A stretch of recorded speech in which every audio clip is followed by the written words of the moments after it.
ఫిబ్రవరి 2025లో operation devil హంట్ను ప్రారంభించినటువంటి దేశం ఏది? బంగ్లాదేశ్.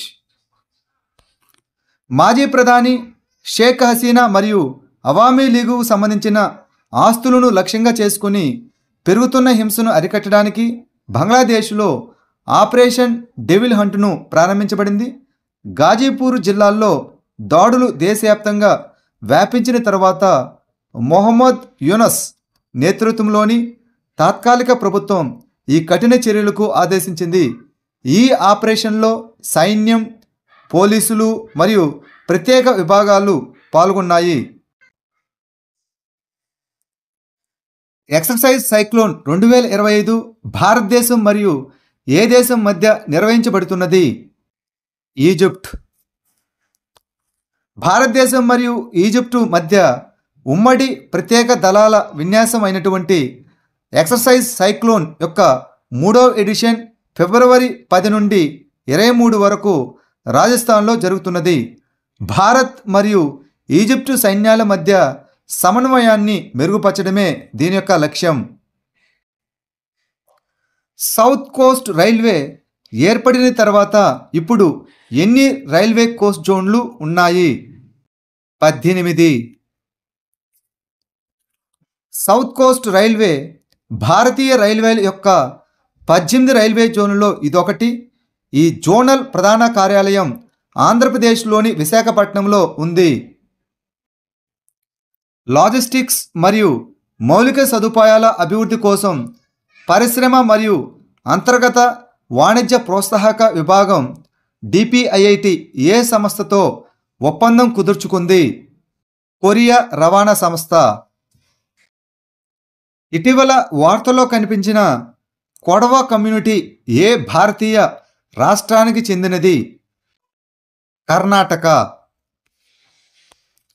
కర్ణాటకలోని మడికేరులో జరిగిన కొడవమే బాలో పాదయాత్ర చివరి దశలో వేలాది మంది కొడవలు పాల్గొన్నారు. ఇది 84 కిలోమీటర్లు విస్తరించింది. కొడవ సంస్కృతి మరియు సంప్రదాయాలకు రాజ్యాంగ రక్షణలు కోరుతూ అఖిల భారత కొడవ సమాజం నిర్వహించిన ఈ మార్చి లక్ష్యం. కొడవ తెగ, కూర్గ్సు అని కూడా దీన్ని పిలుస్తారు. వారికి ప్రత్యేకమైనటువంటి జాతి గుర్తింపు, గొప్ప చరిత్ర మరియు శక్తివంతమైనటువంటి సంస్కృతి ఉంది. ట్రై సర్వీసెస్ యాంఫిబియన్స్ ఎక్సర్సైజు ఎంపెక్స్ 2025ను ఏ రాష్ట్రం నిర్వహించింది?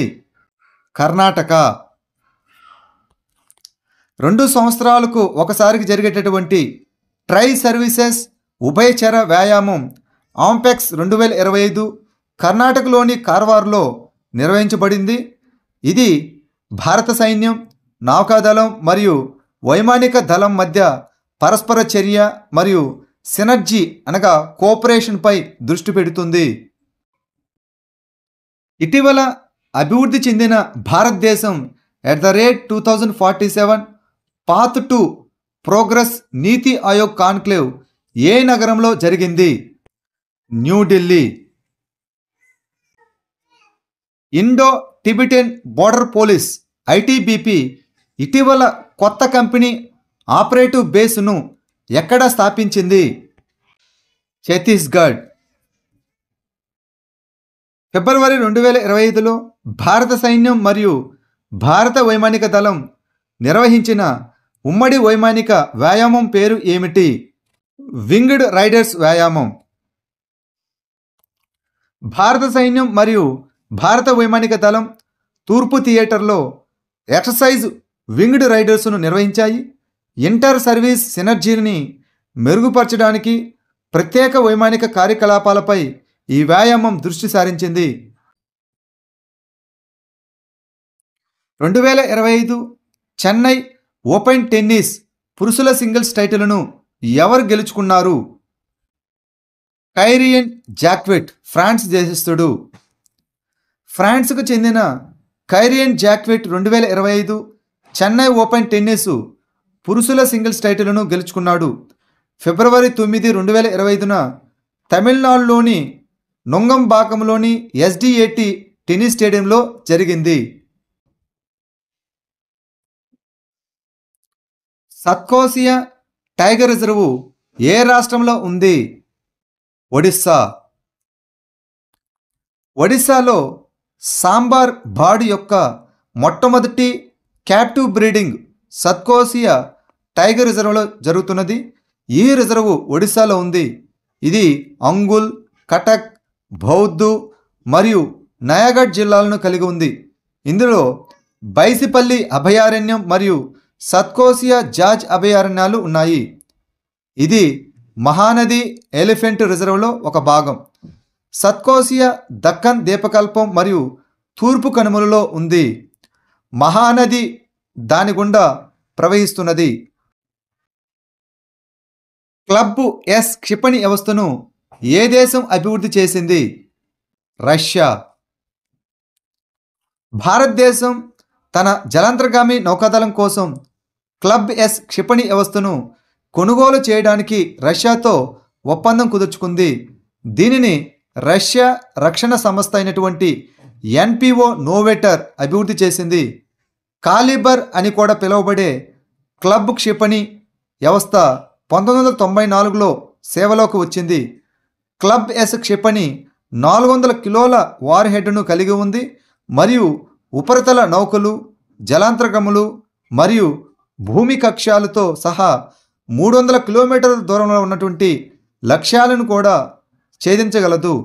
ఇందులో అగ్ని నియంత్రణ వ్యవస్థలు మరియు నిలువ లాంచర్ యూనిట్లు మరియు మందగొండి సామగ్రులు ఉన్నాయి.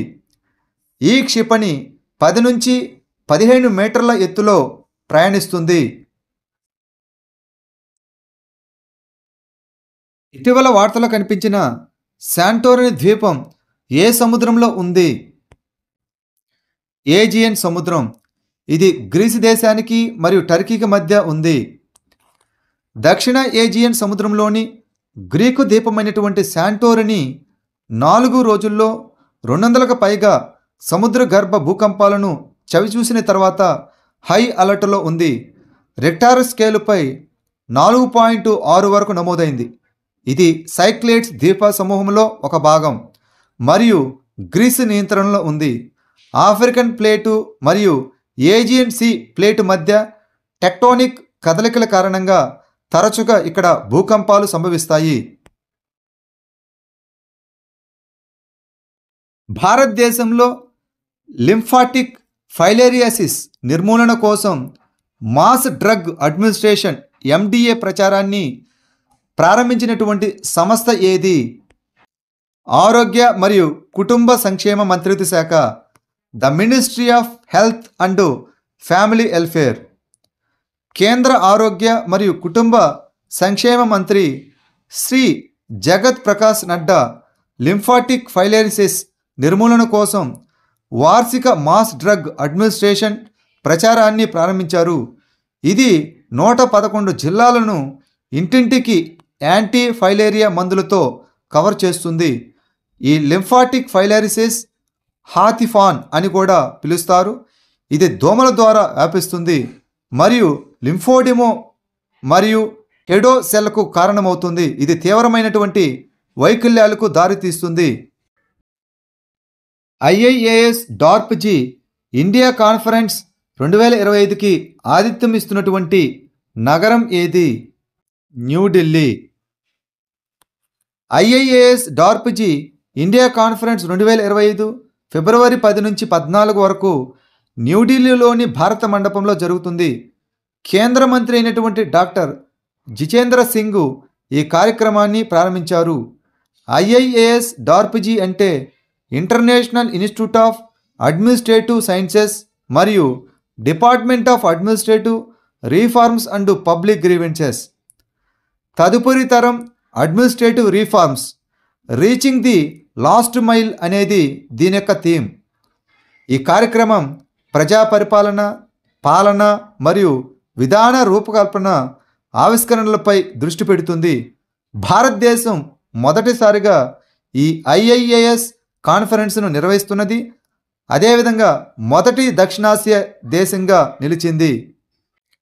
పిఎం యువ 2.0 పథకాన్ని ఏ మంత్రిత్వ శాఖ ప్రారంభించింది? విద్యా మంత్రిత్వ శాఖ, ద మినిస్ట్రీ ఆఫ్ ఎడ్యుకేషన్. కేంద్ర విద్యామంత్రి పిఎం యువ 2.0 పథకం కింద 41 కొత్త పుస్తకాలను ప్రారంభించారు. ఈ పిఎం యువ 2.0ను 2022లో విద్యా మంత్రిత్వ శాఖ ఇండియా @75 ప్రాజెక్టులో భాగంగా ప్రారంభించింది.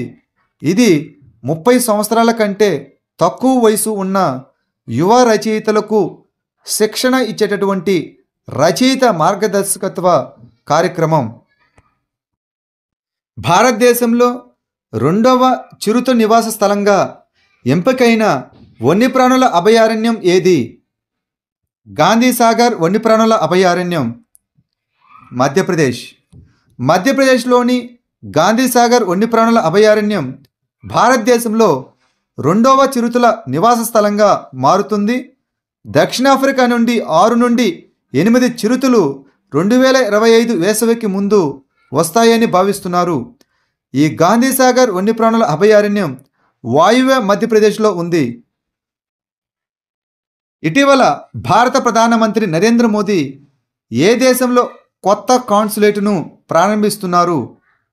ఫ్రాన్స్.